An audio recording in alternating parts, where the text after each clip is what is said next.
Hello dear viewers and welcome to a new episode of Business Insider. I'm Mohammed Abdurrahim. Minister of Finance Dr. Mohammed Maït has affirmed that providing the basic needs of citizens represents a presidential priority despite all serious global challenges that severely pressure the state's general budget. The words of the finance minister. Dr. Maït said that developmental projects will never be postponed, including the Hayat Karima or Decent Life presidential initiative, which is the largest funded, most influential and comprehensive project launched in this regard.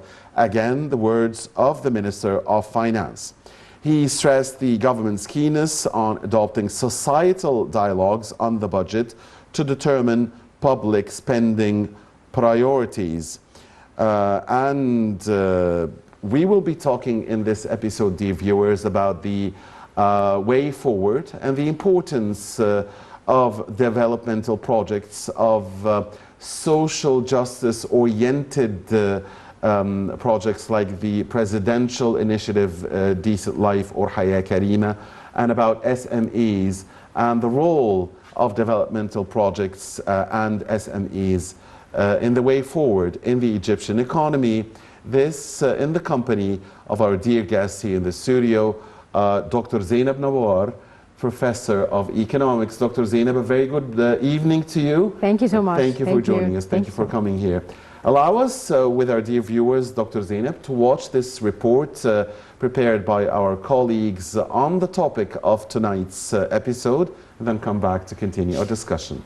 Please stay with us, dear viewers.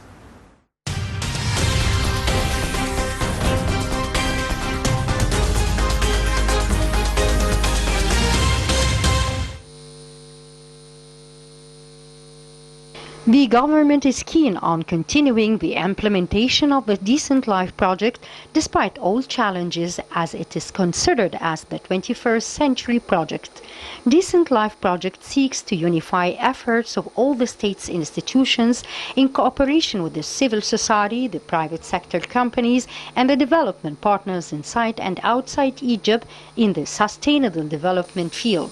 The project also aims, through eliminating multidimensional poverty, to alleviate the burden shouldered by the citizens, especially the neediest families in the targeted villages and centers, totaling 4,658 villages with total investments estimated at £700 billion. This contributes to improving the life of more than half of the Egyptian population through setting an integrated developmental roadmap, which its goals and axes are consistent with the Sustainable Development Goals of the United Nations. Mahmoud Mohieddin, the World Bank Group Senior Vice President for the 2030 Development Agenda, has said that the UN considers this initiative to be one of the best in applying programs for sustainable development worldwide based on international standards for fighting poverty and gender equality. Meanwhile, Egypt's Micro, Small and Medium Enterprises Development Agency has injected £32.3 billion of funding into 1.4 million small and micro projects between July 2014 and May 2021. The financing for the projects has helped provide over 2 million job opportunities, with the agency also pumping £2.5 billion of funding to implement infrastructure, community development and training projects during the period. The latter financing has allowed about 30.4 million opportunities for daily employment among irregular workers across Egypt. According to a statement, the agency said the governorates of Upper Egypt received 44% of the total funding available for small and micro enterprises. It added that the loans directed to women represented 46% of the total loans provided by the agency to small and micro enterprises. Welcome back, dear viewers. We are in the company of Dr. Zainab Nawar, Professor of Economics, here tonight. talking about the importance of developmental projects, presidential initiatives like Haya Karima or Decent Life Initiative, and SMEs in the way forward in the Egyptian economy. Now, Dr. Zainab, in line with Egypt's 2030 vision, there is a new project called the New Country Strategy, which strikes a balance between the environment and social dimensions of development. Always important to talk about the environment. Egypt playing a leading role globally in combating global warming. And Egypt, of course, will be hosting COP27 here in Sharm el-Sheikh in November. The Minister of Finance referred to the Decent Life Initiative, or the Haya Karima Presidential Initiative, which aims to improve the lives of more than 50 million Egyptians in Egypt's countryside to provide essential services including transport, water and sanitation, as well as social housing, as the most important developmental project here in Egypt at the moment, and serving the social justice goals. Your take, Dr. Zain. Yes, for the Decent Life and for the initiative, that when we are saying that the initiative is tackling a big number of the Egyptians in different places and different governorates of Egypt. What we mean by developmental project at the end of the day, we want to raise the standard of living of the Egyptian citizen. How we are going to raise the standard of living? Through better types of services, better types of essentials and essential services. If we talk about the quality of water, sanitation services, if we are going to talk about the means of creating jobs, and also how he's going to take care of the waterways, for example, the irrigation projects, the roads. So all of these types and different types of infrastructure projects at different elements, at different scopes, will help in raising the standard of living for those who are living in Egyptian villages. We used to see before a lot of villages lacking the proper ways of, or the what we can say, clean water, as the proper means for the sanitation services. Even if we are going to talk about the waterways and the irrigation of the agricultural lands also, they used to be lacking the proper means to do that. Also, if we talk about the environmental issues, yes, and how to deal with all of these types of obstacles. So Decent Life, or the initiative, is trying, what the initiative is trying to do is trying to deal with different and multi-problems existed in these poor villages along 60, 70 years up till now. So it's trying to do that simultaneously. I mean, yes, this is why the initiative is very comprehensive, and also it is not easy to work on, because you are working on a parallel issues and parallel lines, and you want to work and to fix all of this at once, which is not easy. That needs a lot of coordination and cooperation between many parties, be it governmental, private sector, or civil society. Right? Yes, indeed, because the civil society, those who are raising the issues, saying that certain village at El Fayoum Governorate, for example, is lacking the proper means for irrigation, for example. So this is the role of the civil society, is to raise the problem along with the citizens themselves. Then comes again the role of the municipality itself and the governorate itself. Then it will come the role of the ministry that is financing these types of projects. So it has to have this type, we can say, project should come from the bottom up, and also the monitoring of the right implementation of the project should also be done in coordination with all of these partners. If we are talking about the civil society, if we are talking about the citizens themselves at the villages, if we are talking about the municipality or the governorate level, also the ministerial level. Why? It is a huge project along different sectors, different dimensions, different problems. At the end of the day, what we want to do, we want to raise the standard of the Egyptian citizens. We want the Egyptian citizens to get better quality of services. Those who are not able to get a better quality before.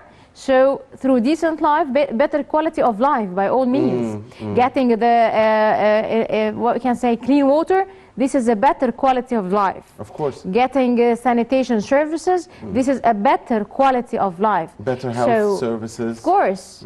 So all of this at the end of the day, if you are talking about better roads in the poor villages, we're not talking about the bridges and the capital. No. Yeah. Yes, this is of course this adds to the economy. However, if we talk about the roads between poor villages, this is something else, because by doing these type of reform and rehabilitations of these roads, you are saving lives. Yes, you are.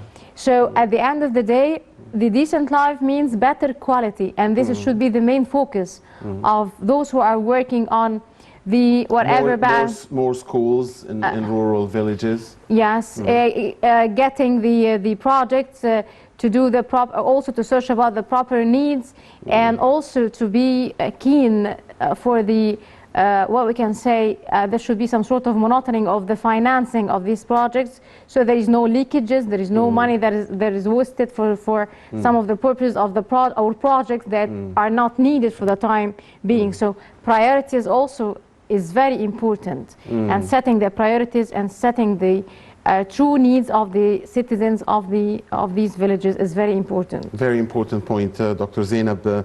You know, again, with the words of the Minister of Finance, he said that, and we are quoting him, just as Egypt passed the coronavirus crisis with no shortage of goods, we will also overcome the negative impact of the Ukrainian crisis, unquote.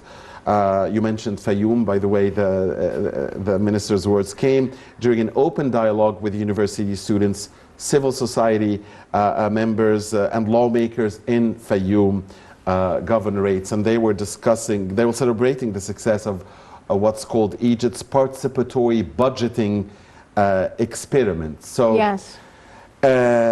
First of all, the challenge. I mean, the challenge at the moment is huge.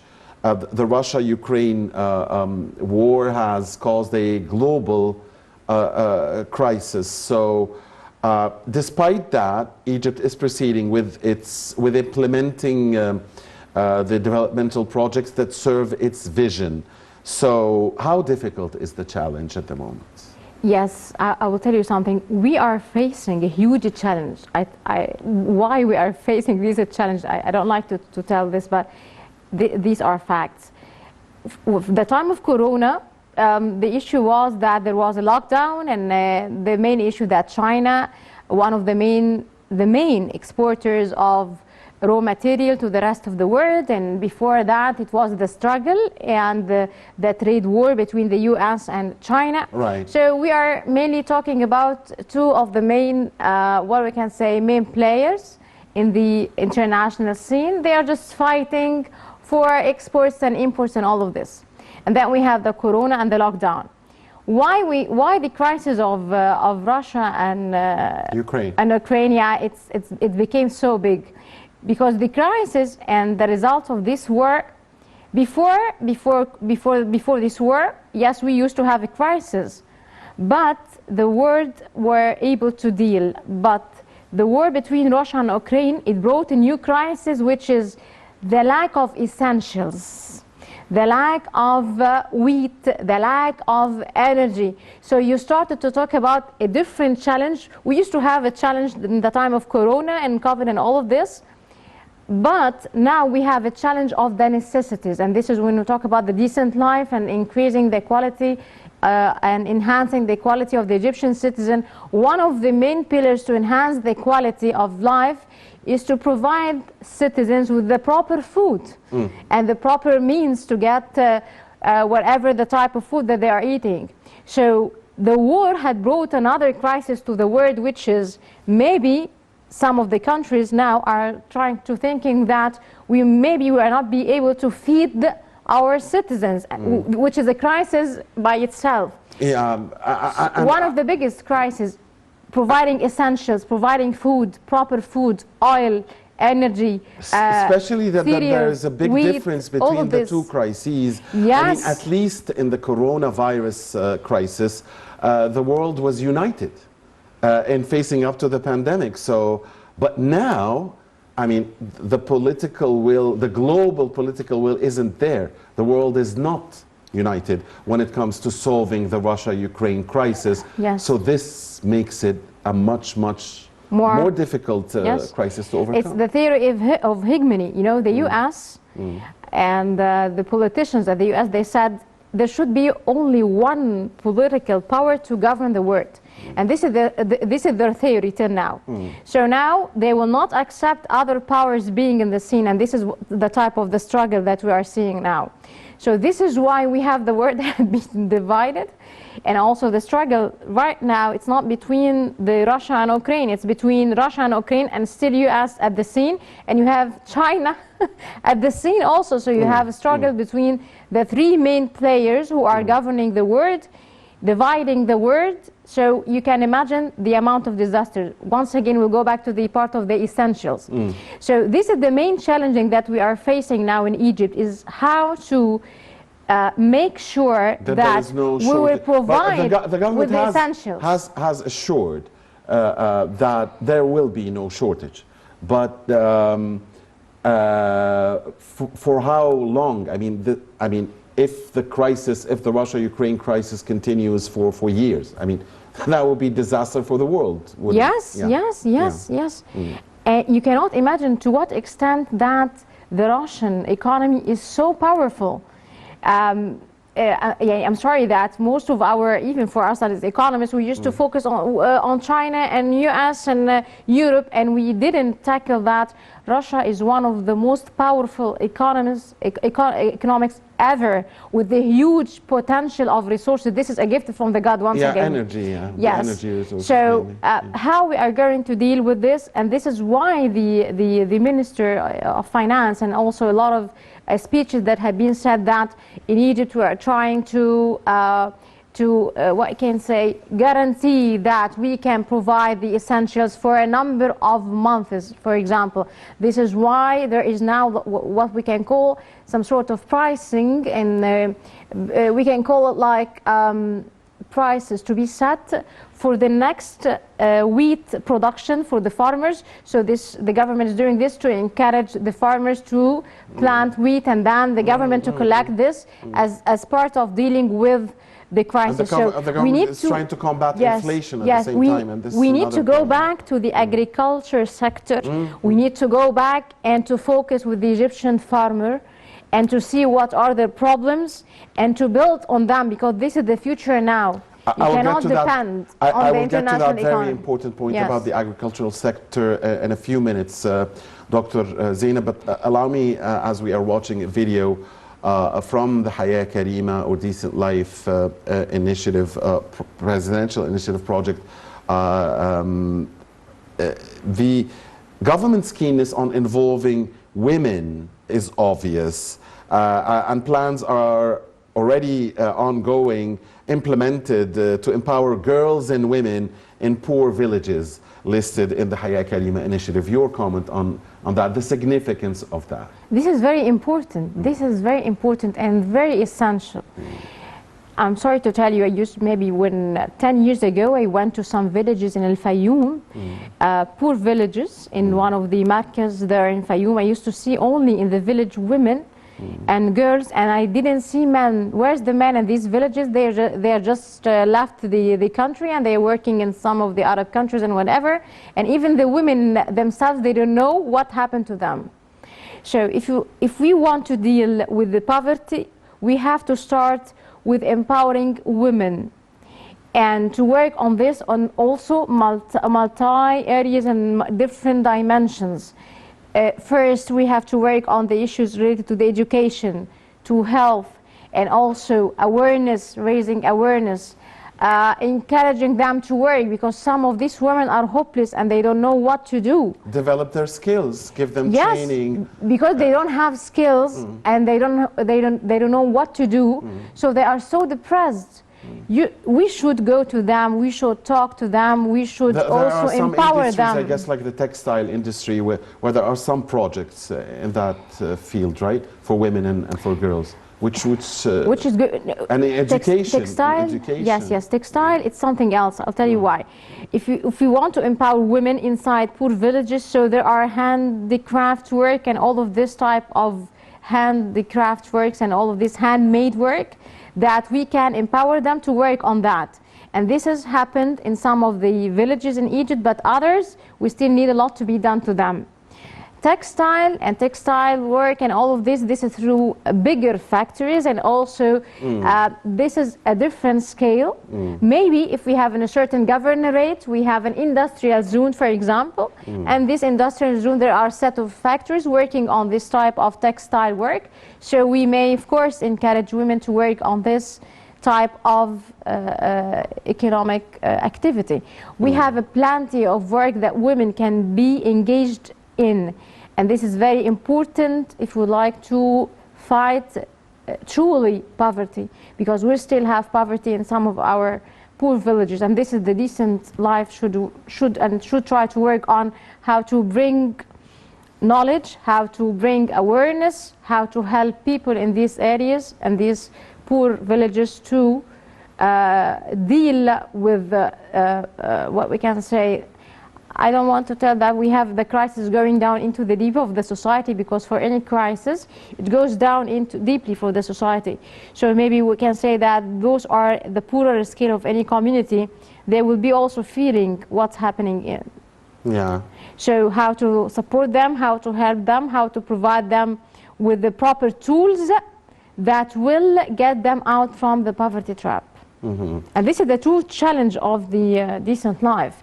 Infrastructure, plus we need more awareness and more knowledge to the people in the different areas. Very true, Dr. Zainab. You mentioned the agricultural sector.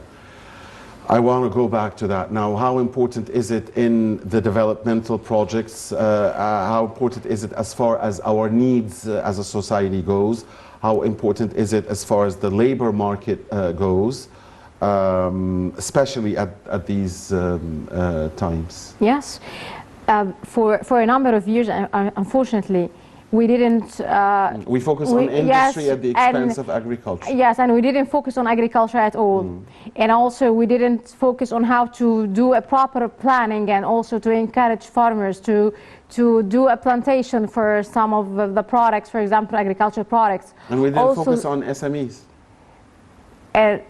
I'll tell you something. Small and medium enterprises, this is a thing, but when we talk about the agriculture, the farmer in the farm who is doing some sort of plantation for the food that we need to eat, this is very important. This should be the main focus of the government for the coming years. Why? Because we don't know what's going to happen after all of this struggle. We have now the three main players, the three main, what I can say, hegemony, those who would like to control the world. They are struggling all together, and we don't know what's going to happen later. So we need inside Egypt is to guarantee and sustain that we have the essentials and we have the proper food. Very true. We need to depend on our local resources, on our natural resources, and we are gifted for that. So we need to again focus with the Egyptian farmer. We need to encourage them. We need to see what they do need. We need to see what types of facilities they do need, because they have a lot of problems, they have a lot of obstacles, and they need a lot of support from the government. And this is the role of the government now, to support them, to guarantee once again that we are, as an Egyptian, we are having a good quality of life through the food that we are eating. Yes, and you know what? There is a link between the agricultural sector, the importance of the agricultural sector you're talking about, and also SMEs, because the restaurant industry is in many cases, it is part of the SMEs. And the restaurant industry, which is opening many houses for the owners and the workers in those restaurants, and it's working very well in Egypt, as everybody knows, depends on the agricultural products, right? So, I mean, the link is simply here. So, SMEs. I mean, also, what is your vision, Dr. Zainab, on the importance of SMEs in creating jobs and in getting the economy, the growth numbers forward in Egypt? One of the main pillars of dealing with the current crisis now, which is the war between Russia and Ukraine, that we have a good private sector, and also the small and medium enterprises, those who are struggling and trying to do the balance, those who are maintaining partially part of the economic growth that we do have now. So if we want in the time of the crisis to guarantee that we can deal, yes, we can deal given the private sector that we do have right now. And the small and medium enterprises, they are part of this, and they are part of the scene. The linkage between the agricultural products and the small and medium enterprises, one of the main innovations that you do in the agricultural production, that instead of exporting the agricultural production in raw, whatever raw material, raw figure, you can have like what we call small enterprises that do a value added of these agricultural products. So we have small and medium enterprises working for the agricultural production. This is the role, and this is part of their economic activities. The small and medium enterprises, it depends on the sector that it works on. I guess this is a sector where women can play a good role. Yes, yes, definitely, and they can do it. They can do it, yes, part of it. The added value. The added value from the agricultural products, if we are going to talk about the small villages. And also we have small and medium enterprises, again, working in the textiles, working in different economic sectors along different industries in Egypt. So the government had done a lot of initiatives had done recently for this sector, and also for the microfinance. It's not about small, it's also for the microfinance, because the this micro figure, this is a small figure also, we can say small figure of economic activity. Also, it will support the poor women, and will support women in different poor villages. Also, it will add to the economy. So again, the government had done a lot to a lot of initiatives, a lot of facilities, a lot of reforms to a lot of regulations, a lot of support for this sector. Of course, this is all great. This will bring a lot of entrepreneurs and a lot of also manufacturers along different economic sectors to be on the scene right now. And we can see it right now when we have less imported clothes, for example. You can find now on the Facebook, on and whatever the type of social media, a lot of Egyptian manufacturers now, they are just selling whatever types of clothes that you would like. So, yes, this is the private sector, this is the small enterprises, they are moving, they are producing the products that we used to import before.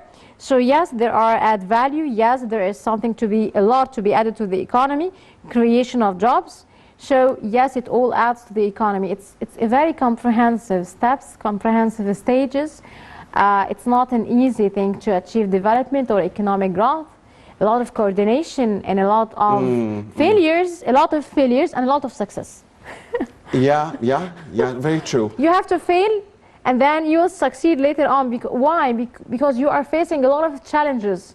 So this is very normal. And when you mentioned the potential leakage or the inevitable leakage, Dr. Zainab, I mean, sometimes it's trial and error. Yes. You learn by making mistakes, and you had a good intention in the very first place. But in other times, it could be because of corruption. So fighting corruption at all levels is also something it's happening, but it's always challenging, very challenging. Corruption is everywhere. You know, I hate what they had been said. Sometimes it had been said that some countries that there are, for example, a certain country that there is a corruption. Sometimes we have this type of reports coming from international agencies saying that country X has the highest corruption country. We have corruption everywhere. Even at the US, there is a corruption. In Europe, there is a corruption. And China, in India, there is a corruption. So corruption everywhere. So it depends on the tools that each country is trying to work on and to implement to stop and to fight this corruption. To limit it, right? To mitigate it. To a certain degree. Because you cannot eliminate it. I mean, you cannot make it zero. I mean, no, you cannot. This is mankind living, so I mean, there has to be. Here in Egypt, we are trying to do everything on electronic and all of these digitalization efforts. Yes, it's a way to also limit this type of corruption. Also, there are cases, a lot of cases now that being raised even everywhere. So also this is a way to limit those who would like to be corrupted, so they will get the message: if you are going to be a corrupt, you will be, they will know you and they will get you. So corruption is one of, unfortunately, I'm telling you that corruption is one of the main also issues and challenges, and sometimes it affects the development and the economic growth. Why? Because it eats from your efforts of development. If you had done a decent, for example, a lot of effort, developmental projects, high economic growth, however, corruption eats from this. If you didn't do the proper monitoring, for example, for the money that is going down into the municipalities for the projects. So, for example, if the government is going to spend 100 million, for example, and because of the corruption, maybe this 100 million will not be spent, less than 100 million will be spent. So less effect will be done. So again, it is eating from the result that you are expecting. So this is why corruption should be a priority for the government to deal with and to limit. And again, the proper monitoring of the projects, and also the using digital methods is very important. And also you can empower the citizens themselves to do the monitoring for you. They can judge whether these projects are okay in terms of efficiency, this irrigation channel is working and the proper project is doing well. So they can help you in monitoring. So again, they can help you also in fighting corruption. Right. Dr. Zainab, unfortunately only a couple of minutes remain. So you talked to us about many important points regarding developmental projects, regarding SMEs, and I believe that coordination is one of the most important elements in the success of the economy, and also one of the most challenging. So you as a professor of economics, how would you see, how do you evaluate the coordination at the moment between government, civil society, private sector, SMEs, and what do we need to do to have more coordination, i.e. more success? For the decent life, or you're just talking in general? In general. In general, it depends on the project itself. For some projects, we have an excellent coordination between all the different partners, and for other projects, we're still lacking some sort of coordination. We need to ensure... How do you see the level of coordination in Decent Life initiative? Yes, I see it excellent type of coordination. Yes, in Decent Life. Yes, yes. No, there is a good level of coordination. But what about the other projects? What about the other needs that is coming from the municipalities, and different projects needed to be implemented in different sectors? So whether all in Decent Life initiative, or maybe other types of projects needed for other types of services, for example, for health and education. What about the type of coordination in this? And this is the issue. One of the main things that we need to ensure, the type of coordination, that we need to ensure that for each partner working in a certain project, they have the same level of knowledge and the same level of information. And also you have the appropriate information at the appropriate time.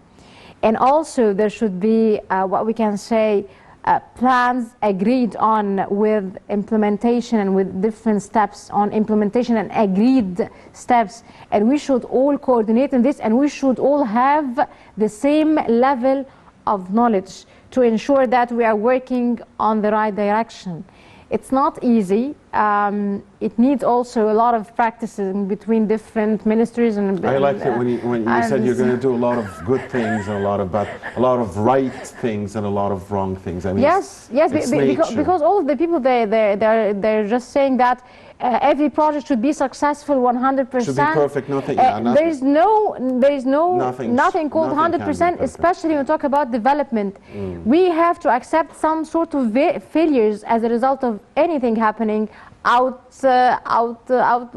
problems coming from outside, problems coming from Right. lack of coordination, Right. problem in finance. We should accept a percentage of less success, and this is very normal because we are doing a lot of work, a hell of work in different dimensions, different sectors. A lot of problems are all tackled at one in a very short time. So it's not said, easy. beautifully said.